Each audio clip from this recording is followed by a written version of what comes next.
जरा सोचो, पूरी दुनिया में एक इंसान सिर्फ एक कंगारू के साथ अकेला रह जाए। कुछ ऐसा ही होता है। हमारी आज की कहानी में कहानी की शुरुआत में उए नाम का एक आदमी रॉकेट में बैठकर चांद पर जा रहा था, लेकिन फिर इसी दौरान पाई नाम का एक बहुत बड़ा एस्टेरॉयड धरती की तरफ मुड़ गया। यह उस एस्टेरॉयड से भी बड़ा था जिसने धरती पर डायनासोर्स को खत्म किया था। इससे बचने के लिए इंसानों ने एक प्लान बनाया। चांद पर जिस स्पेस स्टेशन में उए जा रहा था, उस स्पेस स्टेशन को भी इसी चक्कर में बनाया गया था। उसके अंदर कई खतरनाक आधुनिक हथियार थे जिनकी मदद से एस्टेरॉयड को तबाह करके उसके मलबे को चांद की ग्रेविटी की मदद से धरती से दूर खींच लिया जाएगा। 8 साल तक लगातार मेहनत करने के बाद आखिरकार इंसान इस मिशन में कामयाब हो गए और अब अपना काम खत्म करने के बाद उए और उसके सभी साथी वापस धरती पर आने के लिए तैयार थे। पर वापस आने से पहले उए अपनी कमांडर जिंक के सामने अपने प्यार का इजहार करना चाहता था और इसी चीज की तैयारी के लिए उसने अपने कमरे में जाके हेडफोन्स में गाने लगाए और एक एक लेटर लिखना शुरू कर दिया। उसी वक्त जू नाम के एक एस्ट्रोनॉट ने घबराते हुए कमांडर जिंक को एक खबर दी। दरअसल ऐन वक्त पर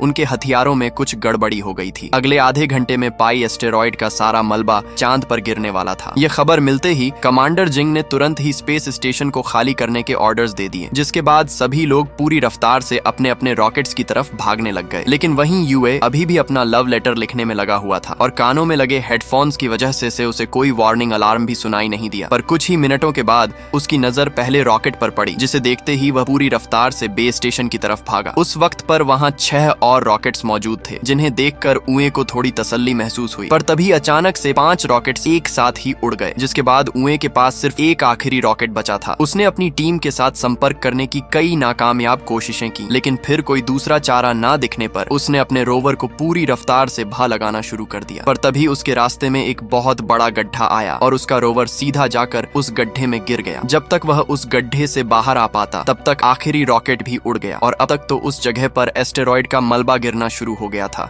जिससे बचने के लिए उए ने एक दूसरे गड्ढे में छुपने का सोचा। पर तभी मलबे का कुछ हिस्सा सीधा आकर उस गड्ढे में गिर गया, जिसके चलते वो थोड़ी देर के लिए बेहोश हो गया। पर जब उसे वापस होश आया तो उसका मानना था कि धरती से उसे ढूंढना ज्यादा मुश्किल नहीं होगा। पर तभी एक बहुत बड़ा एस्टेरॉयड सीधा जाकर धरती से टकरा गया, जिस वजह से पूरी धरती तबाह हो गई। अगले 6 महीनों तक वे लगातार धरती से संपर्क करने की कोशिश में लगा रहा और अब भी कामयाबी ना मिलने पर उसने अपनी किस्मत को अपना लिया। खुशकिस्मती से उसके पास अपनी बची हुई जिंदगी बिताने के लिए खाना और पानी काफी मौजूद था। सभी शहीद हुए लोगों को श्रद्धांजलि देने के बाद उए ने अपनी सारी मनोकामनाएं पूरी करने का फैसला किया, जिसमें सबसे पहले नंबर पर कमांडर जिंक के कमरे में कुछ समय बिताना था। पर उसे जिंक के कमरे का पासवर्ड पता ही नहीं था और वहीं उसकी दूसरी ख्वाहिश थी चांद की सतह पर सर्फिंग करना। शुरुआत में तो वह बहुत बुरी तरह गिरता पड़ता रहा, पर कई दिनों तक लगातार कोशिश करने के बाद वह सर्फिंग करने में कामयाब हो गया। लेकिन अब भी उसे जिंक के कमरे का पासवर्ड नहीं मिला था और अब तो गुस्से में आकर उसने उस दरवाजे को ही उड़ा दिया, जिसके बाद उसने जिंक की एक तस्वीर के साथ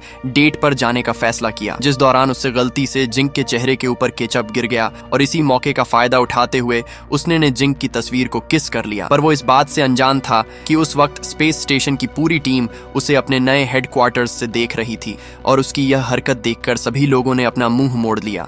और वहीं दूसरी तरफ जिंग यह देखकर पूरी तरह हैरान थी, पर नेटवर्क बिगड़ने की वजह से उस वक्त वो सिर्फ उए को देख ही सकते थे और क्योंकि उए किसी खतरनाक मुसीबत में नहीं लग रहा था, इसीलिए जिंग ने उए का रेस्क्यू मिशन कैंसिल करने का फैसला किया। और तभी चेयरमैन अंग ने उन्हें बताया कि सरकार ने अगले 30 दिनों में उए की इस नई जिंदगी को दुनिया भर में दिखाने का फैसला किया। असल में एस्टेरॉयड के धरती से टकराने के बाद 30 पर जमीन पानी में डूब चुकी थी, जिसके चलते सभी लोगों की जिंदगी पूरी तरह से बदल गई थी। और अब सरकार उए के जरिए लोगों के अंदर एक नई उम्मीद जगाना चाहती थी कि देखो ये आदमी अकेला फंसा हुआ है, फिर भी जिंदगी जी रहा है ना। लेकिन एस्ट्रोनॉट जू उए को इस काम के काबिल नहीं मानता था, जिस पर जिंग ने उसे बताया कि वह लोग उए की आवाज को डब करके दुनिया के सामने लाने वाले हैं ताकि वह अपनी मर्जी से उससे चीजें बुलवा सकें। इसके बाद सिन ने रेडियो के जरिए दुनिया के सामने उए की एक झूठी कहानी रखी, जिसके मुताबिक उसने क्रू मेंबर को बचाने के लिए रॉकेट में अपनी सीट छोड़ दी थी। और साथ ही जिंग ने दुनिया को उए की नई जिंदगी के ब्रॉडकास्ट के बारे में भी बताया। उधर 186 दिन बीत जाने के बाद डूगू यूए एक दिन अपनी दवाई लेने के लिए वेयर हाउस में गया और वहीं हेडक्वार्टर्स में डूगू यूए की आवाज को डब करने के लिए फ्लूटिस्ट नाम के एक वॉइस ओवर आर्टिस्ट को बुलाया गया, लेकिन उसे कोई भी स्क्रिप्ट नहीं दी गई। इस बार जब डूगू यूए वेयर हाउस में पहुंचा तो उसकी नजर एक नई और अनजान चीज पर पड़ी, जिसे शुरुआत में यूए ने एक लड़की समझा और उससे बातें करना शुरू कर दिया। लेकिन जैसे ही वह उसके पास पहुंचा तो उसने देखा कि वह एक हट्टा कट्टा कंगारू था और उसी समय जब लाइव स्ट्रीमिंग चालू की गई तो कैमरा सीधा उस कंगारू के चेहरे पर चला गया। इधर सभी चीजों से अनजान फ्लूटिस्ट ने भी कंगारू के होठों के हिसाब से डबिंग करना शुरू कर दिया। मां लानशिंग ने फ्लूटिस्ट को रोकने की कोशिश की, लेकिन तब तक बहुत देर हो चुकी थी और कई लोगों ने इस चीज को देख लिया था। अपनी इसी गलती के चलते मां लानशिंग और उनकी टीम को चेयरमैन के सामने पेश होना पड़ा, जहां उन्होंने बताया कि उनकी रिसर्च टीम कैंग नाम के कंगारू को बेस स्टेशन पर ही छोड़ आई है। वहीं दूसरी तरफ फ्लूटिस्ट कोई असली वॉइस ओवर आर्टिस्ट नहीं, बल्कि सोशल मीडिया पर अलग अलग चीजों का वॉइस ओवर करने वाला एक इन्फ्लुएंसर था। अपनी इस गलती के बाद मां लानशिंग ने फैसला किया कि वे लोग वीडियो की डबिंग करने की बजाय उसे एक कहानी की तरह सुनाएंगे। उधर स्पेसशिप में कंग को अपने पास बुलाने के लिए यूए ने एक फीमेल कंगारू का रूप लिया, लेकिन जैसे ही कंग को उसकी असलियत के बारे में पता चला तो उसने यूए को पीटना शुरू कर दिया, जिसे देखकर फ्लूटिस्ट जोर जोर से हंसने लग गया। इसके बाद मां लानशिंग ने सारी गलती की जिम्मेदारी अपने सिर ले ली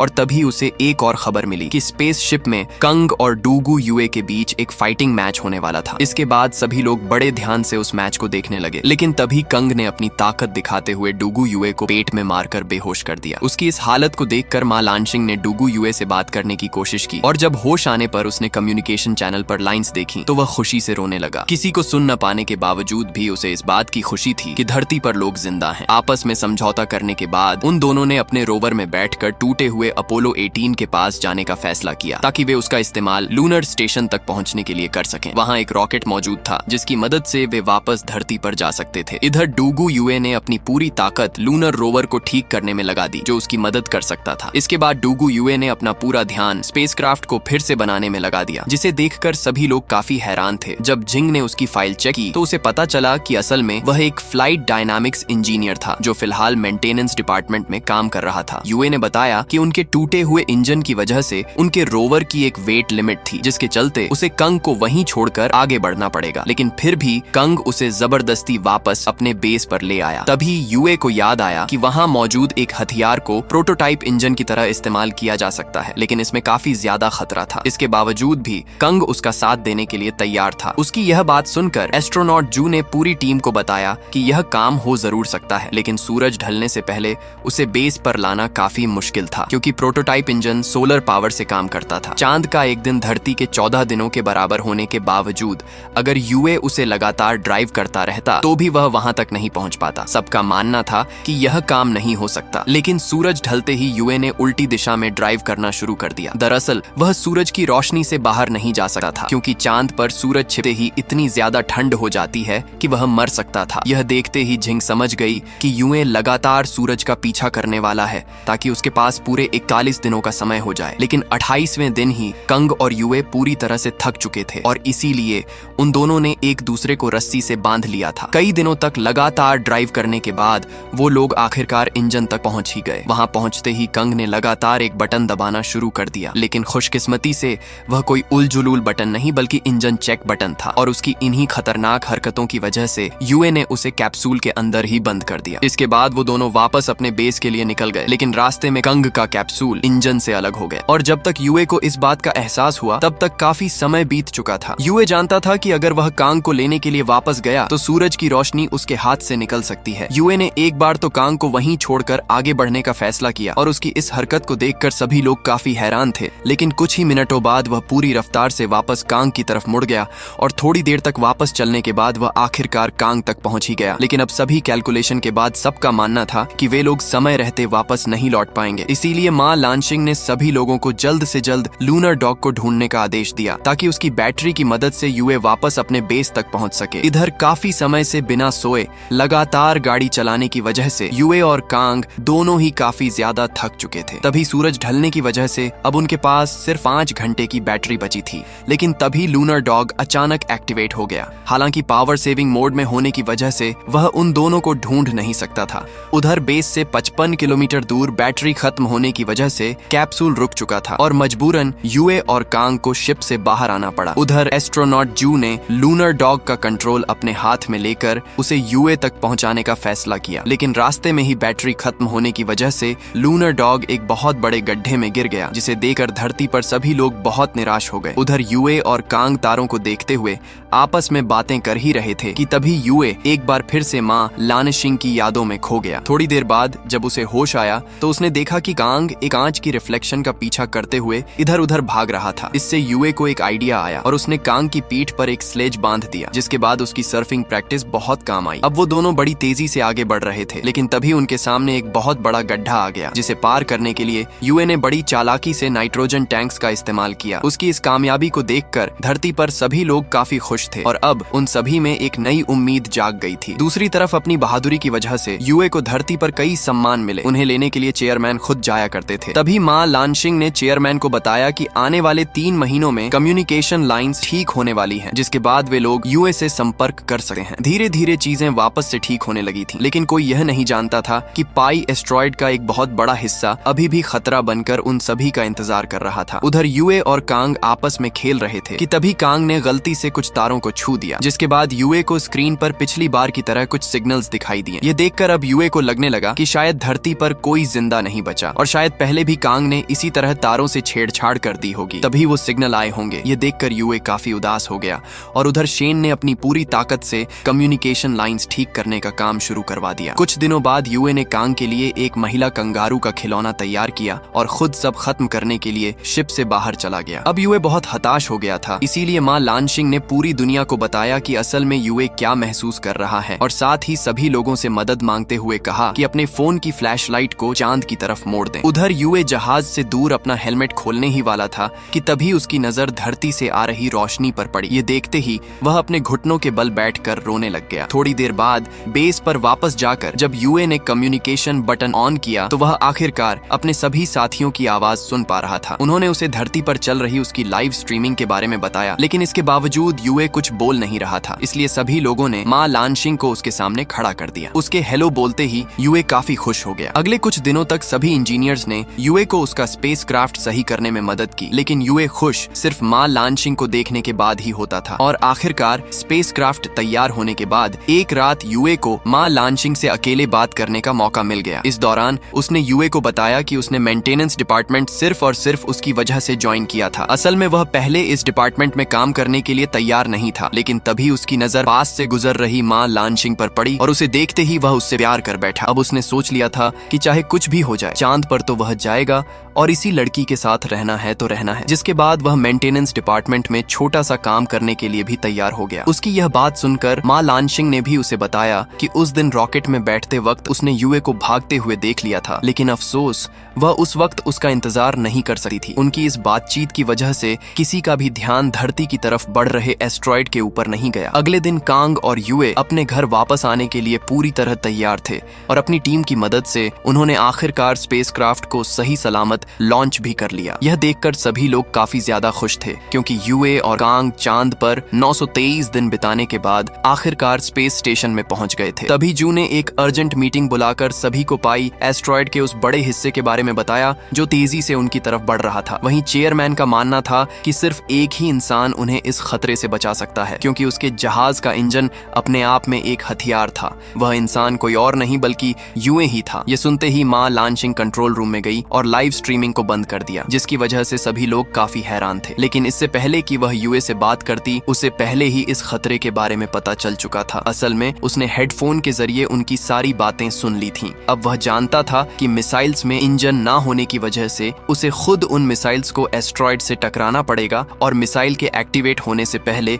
उसे अपने स्पेसक्राफ्ट में वापस भी आना होगा। इस मिशन में उसके जिंदा बचने के चांस बहुत कम थे, लेकिन इसके बावजूद भी यूए इस काम के लिए तैयार हो गया, क्योंकि वह जानता था कि अब धरती को बचाने की जिम्मेदारी उसी के कंधों पर है। साथ ही उसने माँ लानशिंग से कहा कि अगर वह मर गया तो अपने लिए किसी और को ढूंढ लेना, क्योंकि वह उसे अकेले उदास जिंदगी जीते हुए नहीं देखना चाहता। यूए के हामी भरते ही धरती पर सभी लोगों को अंडरग्राउंड बंकर में जाने के आदेश दे दिए गए। इसके बाद यूए ने सबसे पहले कांग को उसकी सीट से बांध दिया ताकि वह सही सलामत धरती पर पहुंच सके, लेकिन कांग अपने दोस्त के साथ ही रुकना चाहता था। दोनों के अलग होते ही यूए का सामना कई सारे पत्थरों से हुआ और उन्हीं में से एक पत्थर से टकराने के बाद उसका स्पेसक्राफ्ट गोल गोल घूमने लगा। इसे रोकने के लिए यूए ने अपने एक कंपार्टमेंट को क्राफ्ट से अलग कर दिया, जिसके बाद मिसाइल्स बिल्कुल ठीक थी, पर अब उनका इंजन अलग हो चुका था। तभी माँ लानशिंग ने उसे बताया कि पाई एस्ट्रॉयड का वह हिस्सा उसके करीब से होकर गुजरने वाला था और वह किसी भी हाल में यूए की बलि नहीं चढ़ाना चाहती थी। लेकिन यह बात सुनते ही यूए ने उसे बताया कि उसे अभी सिर्फ धरती को बचाने के बारे में सोचना चाहिए। साथ ही यूए ने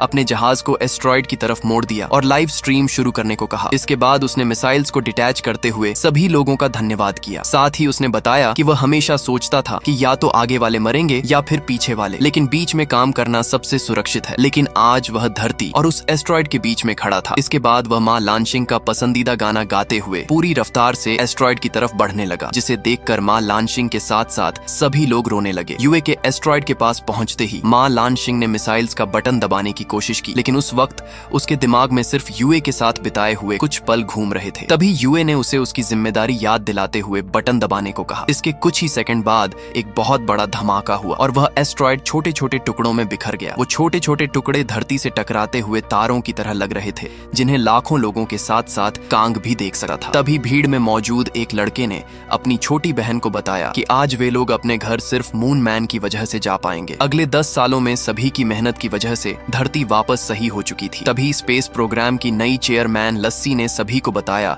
कि अब इंसान एक बार फिर चांद पर जाने वाले हैं। उधर मां लानशिंग भी एक बार फिर चांद पर जाने के लिए तैयार थी। जहां पहुंचते ही उसे चांद पर यूए के साथ बिताए हुए पल याद आने लगे। उन्हें याद करते हुए उसकी आंखों में खुशी के आंसू थे। इसके बाद अपनी एक साथी के साथ धरती को देखते हुए उसने बताया कि 10 साल पहले फटे एस्ट्रॉयड का मलबा आज धरती के चारों तरफ एक रिंग की तरह घूम रहा है, जो उन्हें हमेशा हमेशा मून मैन की याद दिलाता रहेगा। अगर आपको मौका मिले तो क्या कभी पृथ्वी से बाहर जाना चाहेंगे? कमेंट्स में जरूर बताना। मिलते हैं अगली वीडियो में।